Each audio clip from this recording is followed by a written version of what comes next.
Ai vendim i gjykatës kushtetuese i shkruar në zyrën e Edi Ramës, pas presioneve të jashtëzakonshme dhe paritjes me shumat më marrëmendse, në kuptimin më të vërtet të fjalës, është një licencë për Edi Ramën, familjen e tij, ministrat e tij, që të vjedhin sa më shumë shqiptarët. Vendimi i shkruar në zyrat e Edi Ramës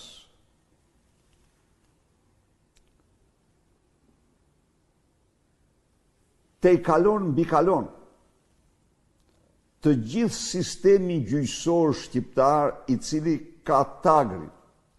në përputhje me Kushtetutën të shqyrtoj masat e sigurisë. Gjykatës Apelit, gjykatës lartë. Duke anulluar pezullimin e Lubi Ballukut, duke i dhënë dhe 1 muaj e gjysmë kohë asaj që të falsifikoj, të manipuloj çdo dokument të vjedhjeve të saj kolosale me Edi Ramën direkt dhe me të tjerë, de facto gjykata kushtetuese i dha licencën Edi Ramës që të vjedh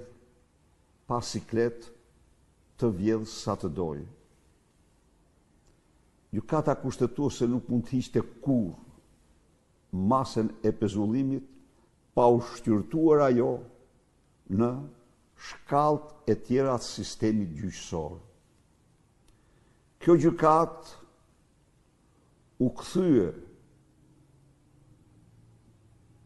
në kundërshtim nga gjykatë e drejtave të njeriut, në gjykatë